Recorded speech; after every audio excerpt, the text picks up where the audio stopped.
नमस्कार फ्रेंड्स।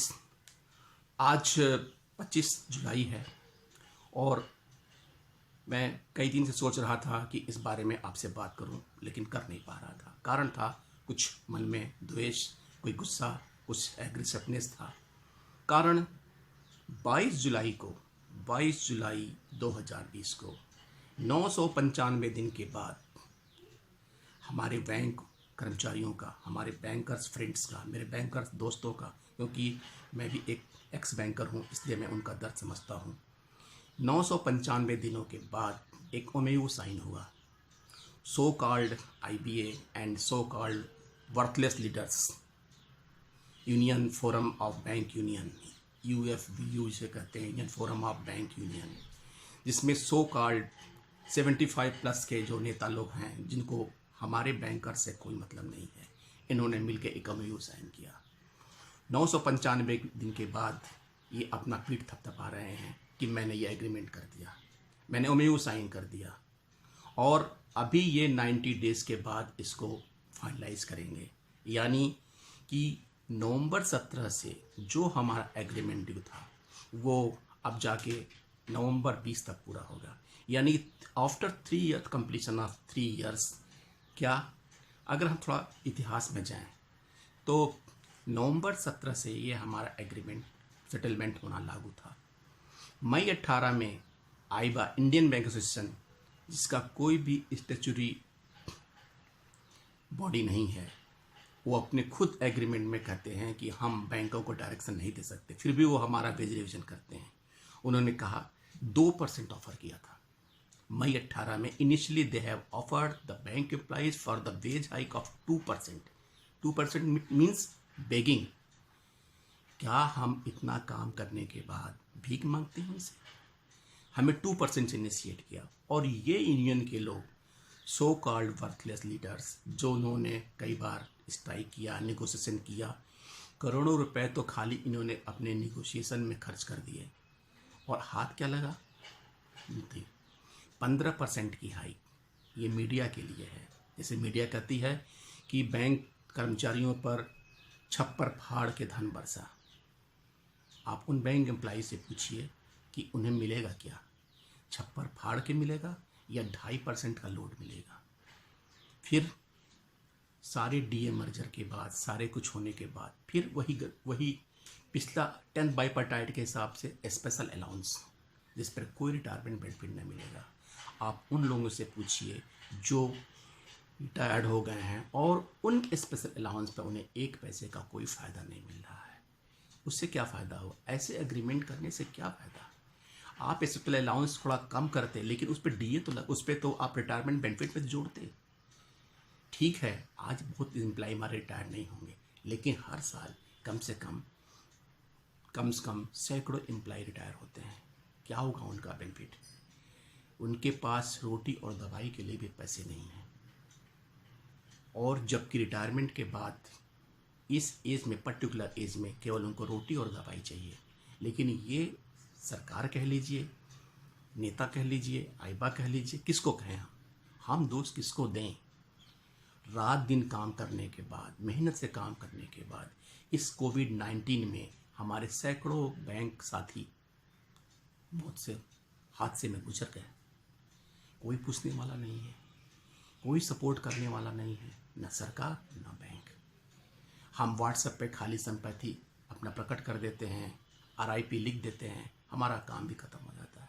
लेकिन क्यों ये काम कर रहे हैं? प्रधानमंत्री जब भाषण देते हैं तो कहते हैं प्रधानमंत्री जनधन खाता, हमने 39 करोड़ 40 करोड़ अकाउंट खुलवा दिए, अटल एपीवाई, अटल पेंशन योजना बैंकर्स लागू कर रहे हैं, एमएसएमई योजना के लिए 3 लाख करोड़ का हमने जो पैकेज दिया वो बैंकर्स लागू कर रहे हैं, रेहड़ी पटरी वालों को 10,000 रुपया लेन देना बैंकर्स लागू कर रहे हैं।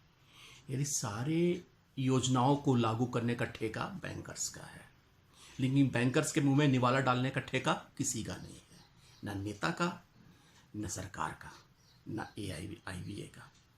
फिर क्या करेंगे? नौकरी तो करनी है, कर रहे हैं लोग। सुदूर गांव में जहाँ पे कनेक्टिविटी नहीं है, जहाँ पे बिजली नहीं है, जहाँ पानी नहीं है, जहाँ पे सड़क नहीं है, जो लोग नदी पार करे बैंकर्स जाते हैं, ऐसे भी बैंक्स हैं। मेरी आंखों का देखा हुआ बैंक्स है। मैंने मध्य प्रदेश में ऐसे बहुत बैंक ब्रांच की देखी हैं। कौन सुनने वाला है? स्टाफ नहीं है, इंफ्रास्ट्रक्चर नहीं है, लेकिन काम कर रहे हैं। फिर भी उन्हें क्या मिला? उसके बाद एक और मज़े की बात, पीएलआई इंक्लूड किया गया, परफॉर्मेंस लिंक इंसेंटिव। क्या मिलेगा आपको? 5% से ऊपर होगा आपका ऑपरेटिंग प्रॉफिट। तब मुद्रा योजना एनपीए, एमएसएमई एनपीए, जितनी भी गवर्नमेंट स्कीम्स हैं सब एनपीए। आपकी ऑपरेटिंग प्रॉफिट होगी कहाँ से? ऑपरेटिंग प्रॉफिट नहीं होगी तो नेट प्रॉफिट कहाँ से होगी? और ऑपरेटिंग नेट प्रॉफिट नहीं होगी तो क्या मतलब है पीएलआई का? लेकिन हाँ, झुनझुना दबा दिया, पीएलआई हो गया। ये तो सर्विंग एम्प्लॉय की बात है, जिन्हें तो कहने के लिए छप्पर फाड़ के हमारी इंडियन मीडिया जो टीआरपी बढ़ाने के लिए कुछ भी बोलती है, झूठ बोलती है। उद्योगपतियों का चलाया हुआ है चैनल, जिसमें एंकर्स 20-20 लाख पैकेज पा के झूठ बोलते हैं। उन्हें क्या बताए? उन्हें क्या पता कि बैंकर्स की दशा क्या है? इसके बाद भी आप तो पीएलआई हो गया। चलिए, सर्विंग एम्प्लॉय को तो कुछ भी नहीं मिला। रिटायर्ड एम्प्लॉय के लिए अपडेशन ऑफ पेंशन, एक ऐसा विभाग है जहाँ पे पेंशन का अपडेशन नहीं होता है। बाहर सरकार और बाहर मीडिया इसके बारे में कोई बात नहीं करता है। काश उस रिटायर्ड एम्प्लॉय को, चाहे वो छोटे पोस्ट पे हो चाहे बड़े पोस्ट पे हो, अगर वो रोटी और दवाई नहीं मिलता है तो ऐसे रिटायर्ड एम्प्लॉय की लाइफ क्या होगी? Can you imagine?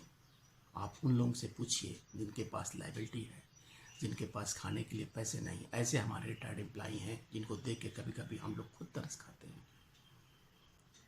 हमारे पास कोई अदर सोर्स ऑफ इनकम नहीं है। आयुष्मान योजना बहुत बड़ा हेल्थ योजना है, लेकिन ये हेल्थ योजना बैंकर्स के लिए क्यों नहीं है? बैंकर्स रिटायर्ड के लिए क्यों नहीं है? 40,000 प्रीमियम, 45,000 प्रीमियम देने के बाद भी आपका बिल नहीं पास होता। नंबर ऑफ कंडीशंस दे रहे हैं। अगर उन कंडीशंस को देखें, अगर पढ़ें, तो कभी आप प्रीमियम दे नहीं पाएंगे, कभी आप कर नहीं पाएंगे। लेकिन आपको तो लेना है, मजबूरी है, क्योंकि अगर आप बीमार पड़ गए तो आपके आगे पीछे कोई नहीं है। न सरकार है, न अस्पताल है, न आयुष्मान योजना है। इतनी विसंगतियाँ क्यों बैंकर के साथ? और ये हमारे जो नेता सो कॉल्ड वर्थलेस लीडर, मैं निकम्मा तो नहीं कह सकता क्योंकि मेरी वर्डिंग नहीं ठीक लगेगी, लेकिन दे आर वर्थलेस लीडर्स।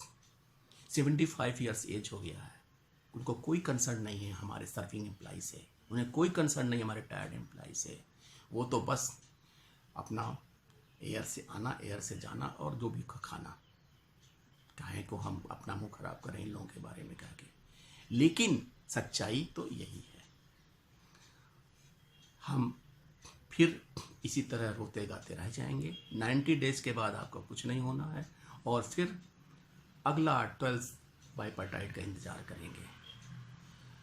साथियों, अभी भी मौका है, उठिए, जागिए और अपने इन लीडरों को कान में तेल डालिए कि भैया आप कुछ करिए। नहीं करिए तो आप इस्तीफा देकर चले जाइए, कोई ज़रूरत नहीं है।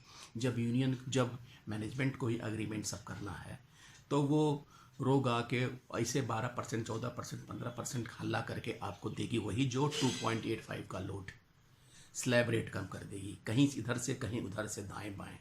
और आईबा में बैठे हुए कर्मचारी या अधिकारीगण, रिटायर्ड एम्प्लॉय वो भी हैं, लेकिन वो अपना वर्तमान देखते हैं, लोगों का भविष्य नहीं देखते हैं। भाइयों, गुस्सा बहुत है, मन में रोष है, कुछ कर नहीं सकते, फिर भी आपके साथ शेयर इसलिए कर रहे हैं कि हो सकता है आपको मेरी बात पसंद आए। Thank you. मैं इस वीडियो के लिए आपको शेयर, लाइक या सब्सक्राइब करने के लिए नहीं कहूँगा, क्योंकि ये मन के उद्गार हैं और ये मन का उद्गार आप लोगों तक पहुँचे, यही हमारी जीत है। Thank you friends, thank you.